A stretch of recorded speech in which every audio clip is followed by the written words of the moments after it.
Hello, guys. What's up to all of you? I hope that you are doing well today. And I wanted to somehow share a little bit of information about this Insura Vest of Pru Life UK because probably you might have heard it already. You have seen it already on your news feeds, sa Facebook ninyo, sa Instagram, or probably some of your friends, no, or nakikita nyo sa social medias, or some of the people that are probably offering you this kind of plan, no, of Pru Life UK Insura Vest, or in general, that's what we call VUL, no. So today I wanted to share with you, know, what is that all about, okay? Because I think it's very important that you understand first, no, what is something that you are investing in before you get into it, because a lot of people are actually just trying to, just for the sake na makapagsimula ng investment, o kaya just for the sake na mapagbigyan yung kanilang friends na nag-aalok sa kanila ng mga investment. I'm specifically talking about in general, no, is an investment. And kukunin na nila agad-agad, no, without even investigating, getting information about it. And most of the time, no, there's a lot of people na nag-i-invest and getting back to their to the person who actually asked them to invest, and get back to them and ask few questions over and over, or probably nagkakaroon ng reklamo, bakit ganito, bakit ganito, ay bakit ganyan pala yung ano, no. So as much as possible, no, one of the rule of thumb when it comes to investing is never ever invest on something that you don't know. Okay, it is very important that you actually, get to investigate, ask a lot of questions, no, before you get into it, no. Sabi nga nila, 'di ba, it's easier to get into something before than getting out. And in general, tama yan, mas madaling pumasok sa isang utang kaysa umalis sa utang, mas madaling pumasok sa isang relasyon kaysa umalis sa isang relasyon, ano, pag ayaw mo na. And so the same thing with investment, no. Kapag nakapagsimula ka na, dapat tuloy-tuloy, kasi at the end of the day, kapag hindi mo siya alam, at the same time wala kang idea about it, baka ikaw ang talo at the end of the day. And so guys, no, sa mga hindi nakakilala sa akin, my name is Coach Matty, and I am a licensed financial coach and a wealth planner, specifically with Pru Life UK. But in general, I can give you some insights about investment, coaching about insurance, and life in general, no. And so specifically today, I wanted to discuss this, Insura Vest. What the heck, Insura Vest ba na ito? From Pru Life UK, no. So sige, let's get into it, no. Okay, so here, no, I put it here. Insurance is actually a unit-linked insurance product, no. So ano ba tong unit-linked na to? So kung maalala nyo, dati kasi, yung mga insurance is traditional insurance lang ito, no. Pag sinabi natin traditional, ito yung mga insurances na death benefit lang. Okay, so mapapakinabangan mo lang siya. Actually, hindi mo siya mapapakinabangan, no? Kasi makikinabang nito is yung mga mahal mo sa buhay, or yung mga beneficiary, no? So technically, no, life insurance before, pag sinabi natin traditional, this is just mainly death benefit. There are a couple of traditional insurance na nagsimula before, na nilalagyan nila ng other, shall we call in riders. Pag narinig niyo yung term na riders, it means that is actually an additional benefit on it, no, sa isang insurance policy. So meron yung disability, accidental, so and so on and so forth, no. But as the insurance industry getting evolved over time, no, nagkakaroon na sila ng innovation when it comes to this, and ito, nagkakaroon sila ng kasama na yung investment. So ang kagandahan nito, no, one thing na kagandahan ng isang unit-linked insurance product or insurance specifically to Pru Life UK, no, is that you have nothing to lose, no, kapag tuloy-tuloy ka. The reason why I say that, because kapag kinuha ka ni Lord ng maaga, okay, hindi naman natin alam, no, your family will get a lot of money, okay, and we're talking about millions of pesos dito, no. We're not just talking about hundreds of thousands. If you get a plan of insurance, you're talking about millions of pesos na may iwan was the family in case of uncertainties, no. But obviously, possible also, and we don't like also na magkaroon tayo ng tinatawag na um, immature death, no? Or yung tinatawag na bata ka pa kinuha, no? So we would like to really extend our life as long as possible, no? And kapag dumating ka sa point na you are actually in a retirement stage already, no? So itong Insura Vest na ito is mapapakinabangan mo. Pwede mo siyang i-withdraw, pwede mo siyang gamitin in your retirement fund, no? Or I'm not just talking about retirement fund. You can basically use also this kind of investment or this insure vest in different financial needs na meron ka. Probably on the next 15 years, kakailanganin mo ng pera for your educational fund ng anak mo. No? You can use that also. No? It's your money, okay? You can withdraw it in any purposes. So, ganito. So, it is a combination of insurance and investment. It's like a two-in-one plan that gives you protection against life uncertainties and withdrawable investment that you can use for your financial needs in the future. So, na-explain ko na siya kanina. So, ngayon pag-usapan, what does insurance cover for, no? Sa insurance na pinag-uusapan natin, ano ba kino-cover nito? Kino-cover ba niyan is yung specifically hospitalization, disability, or kino-cover niya ba pati yung check-up? So, tingnan natin, ano? Typically, sa isang life insurance, no, ito yung kino-cover niya mainly, okay, mainly. It may vary depending on the company na kinukunan nyo, but mostly ng mga nandito, nakikita nyo dyan, guys, are kino-cover ng halos lahat ng mga insurance companies. No? So, one of that is death benefit. Another is disability benefit, accident benefit, critical illness benefit, which I think no, very, very important that we should have this critical illness coverage or benefit because guys no matuto na tayo sa mga karanasan ng maraming Pilipino na sinasabi nila na the most expensive bed in the world is not located in a five-star hotel but it is actually in hospital. Kapag tayo ay na-hit ng critical illness like cancer, heart attack, or stroke, guys, no, it can wipe out your savings and investment and even mabaon kayo sa utang. And very, very important that you cover yourself with critical illness benefit. Another one is hospitalization allowances.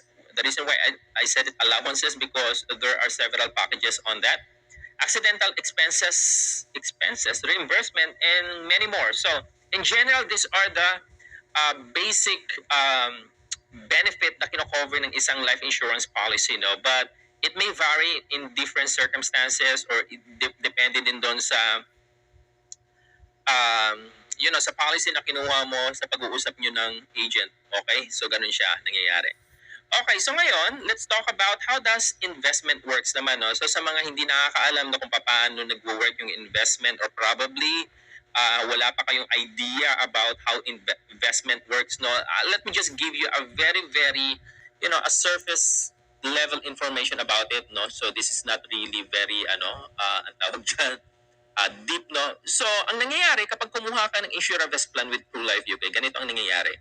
Okay, partly of your premium or your payment, yung nilalagay mo in a monthly basis, quarterly man yan, o kaya semi-annual or annual, depende sa iyo yan, no? But partly of your premium is invested through stocks, bonds, and other money market funds, no? Itong nakikita mong stocks, bonds, and other money market funds, no? Sa mga wala masyadong background about this kind of investment, typically, guys, no, these are actually investment na being handled by a professional fund manager of an entity, no? So, nangyayari dyan is that pag sinabi nating stocks is, kumbaga, ang company or si Pru Life UK is bumibili ng mga tawag dito ng shares ng isang company.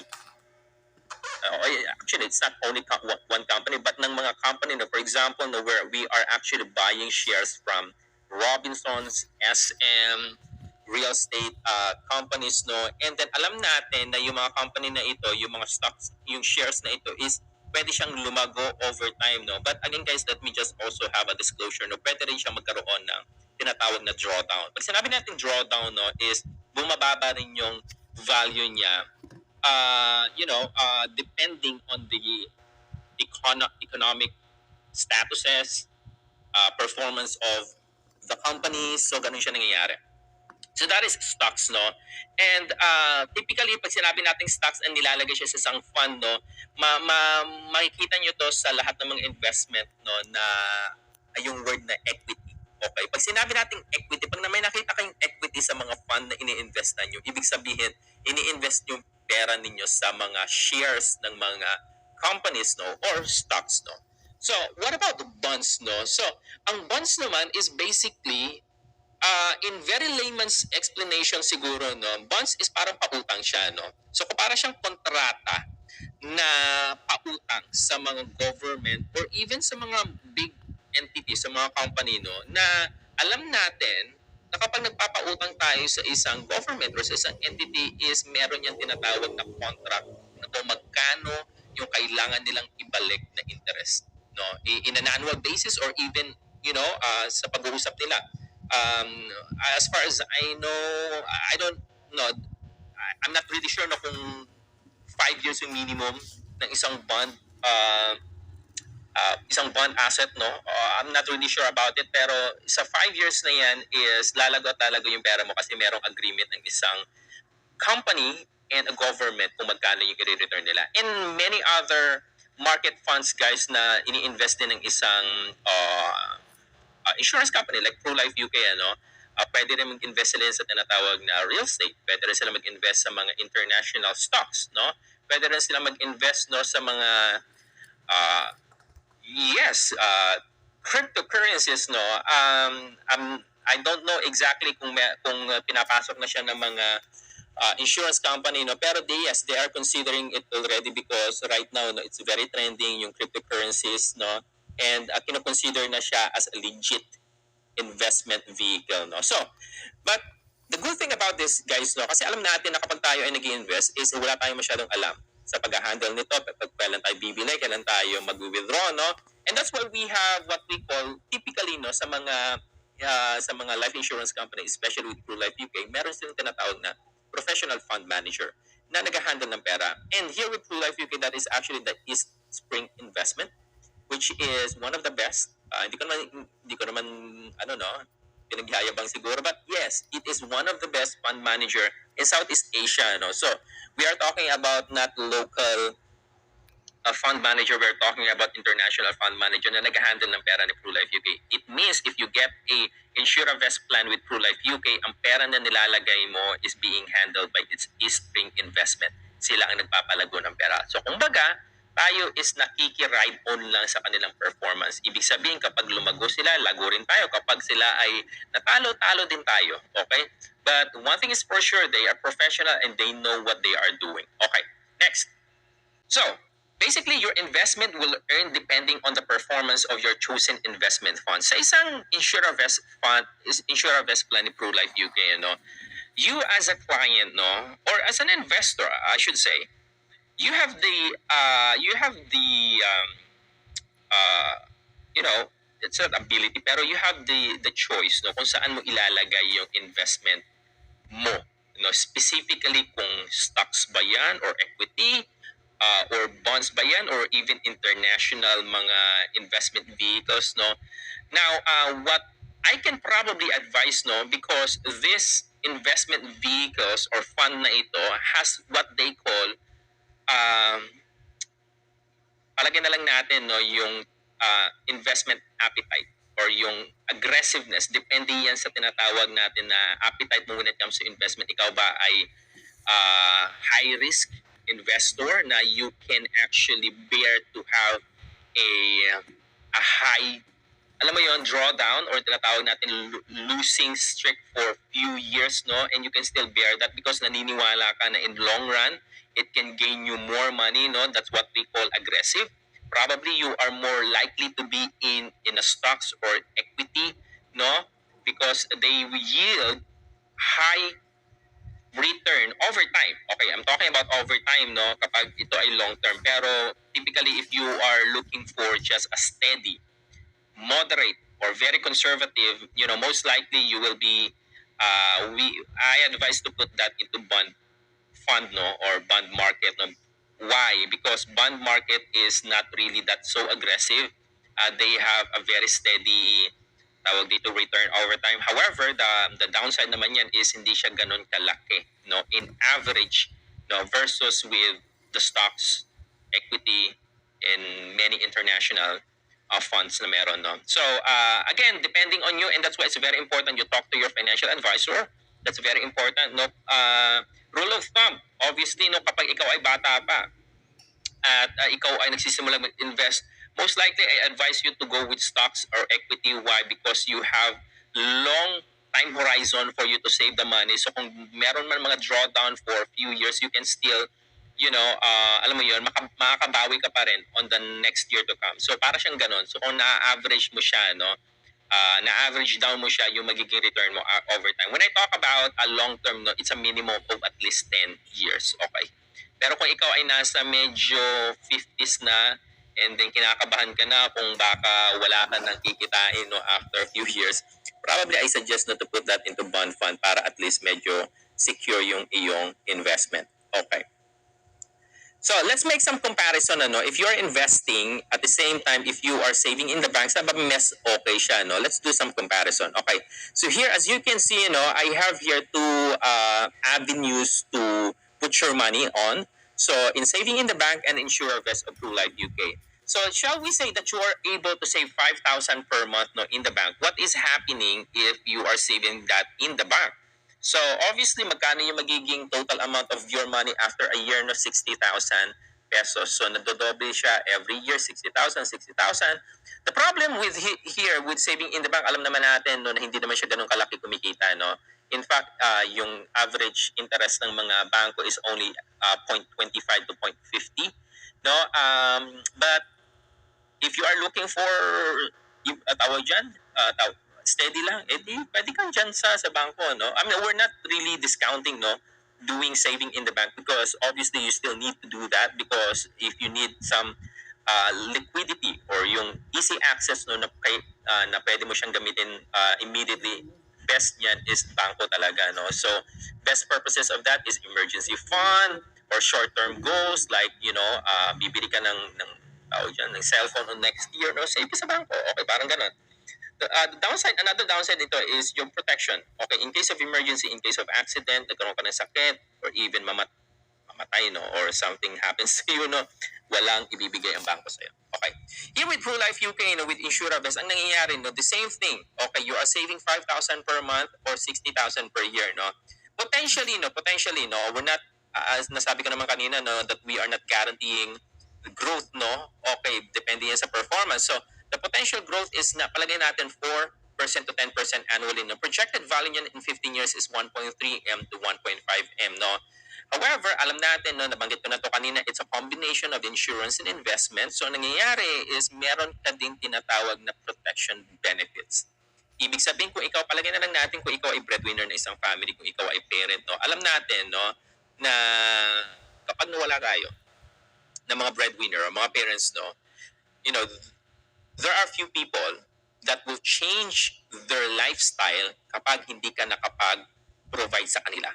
And so this is a perfect tool for you to be able to, have some peace of mind para hindi ka mag-worry in case of emergency. Why? Look at this, no? Death benefit 3 million. Wala ka na makukuha 3 million, no? Kung iipunin mo yung 3 million by 5,000 per month, aabutin ka lang ilan? Aabutin ka ng guys naman 70 years. Okay, do a math. Aabutin ka probably 60 to 70 years para mabuo mo yung 3 million eh. Ito, sigurado na to, it is your legacy fund na iimon mo sa family. So, obviously, hindi ka na makikinabang nito, guys, pero mahal natin sa buhay. Alam natin na kailangan nila ng provision in case of, something happens. Disability benefit, 1 million in case na you cannot work anymore. Due to disability, you can get this 1 million pesos as your benefit with InsurVest plan. Another one, you have critical illness benefit. I've mentioned kanina, it's very important that you have critical illness benefit because it is mahal magkasakit sa Pilipinas. At least 1 million pesos, you will get that, and hospitalization allowance, no. So, kung makikita mo dito, guys, that if you're going to compare, no, yes, it's no-brainer that it is better to put money in InsurVest versus with Pru Life UK. However, guys, no, this is one thing that I would like to remind. If you start this InsurVest plan, make sure that you do that consistently. This is actually a commitment that you have to do for at least a minimum of 10 years. Okay? Kasi pag bumaba ka sa 10 years, probably no hindi ka pa makakabawi doon sa mga ano. Yes, even if you do the math on this one, because again guys no, sabi ko nga kanina, partly of your premium is also tawag dyan, binabayad din sa insurance, no? So, nahati siya. So, nangyayari is dapat, if you wanted to maximize your earning potential at this minimum of 10 years, no? O kung hindi mo naman kailangan ng 10 years, edi palakihin mo hanggang retirement, no? So, that's a one way to do this, no? So, matagal lang kami ng UB online. They all started with just one ID. Sobrang na-appreciate ko. some things to remember, guys, when getting InsurAvest, no? So, if your friends or one of the financial advisor, approach you about getting an InsurAvest plan, these are some things that you need to remember. Okay. So, when getting an InsurAvest plan, no, very important, guys, na you are not only getting a proposal, no, kasi figures figures benefit, no, mali ata ako dyan. Okay. Figures of benefit, meron dapat of yan. Benefit may vary depending on your current age, no? So, kumbaga, ang nangyayari is, kung ikaw ay mas bata, if you are in your 20s, you can maximize a very large amount of benefit, no? Because obviously you are young, you are healthy, and you're not vulnerable when it comes to those kind of emergency. Okay, and that's why you can get higher benefit, no? So it may vary, guys, no? So wag niyo i-compare. Okay, kukuha kayo ng quotation, no, and then go compare mo. So it may vary. Another one is investment is not guaranteed. I have explained that already. And return may vary depending on your chosen investment fund. So kung equity yan, yes, there is a risk, but it has also a higher potential of getting high return over time. Pero kung ikaw ay bond, no, kung nilagay mo yun sa bond, which is a conservative type, no, you probably it's steady lang yan, but it's not that risky. Okay? And lastly, guys, is plans are customizable depending on your client's needs. On client's needs and goals. No? So, ibig sabihin, guys, very important to be reminded na yung InsurAvest na ito, no, ni Pru Life UK is hindi siya one size fits all. Okay? Well, it might work for some, no? Probably kung meron kayong parehas na goal and needs, no? But it doesn't work that way. If you really wanted to maximize the benefit of this InsurAvest, I highly suggest to talk to your financial advisor and get some advice at the same time, do some assessment. Okay, yung tinatawag na financial planning. No, na they are getting your expenses, they are getting also your income. At the same time, ano na ba yung life stage mo ngayon? Ikaw ba ay nasa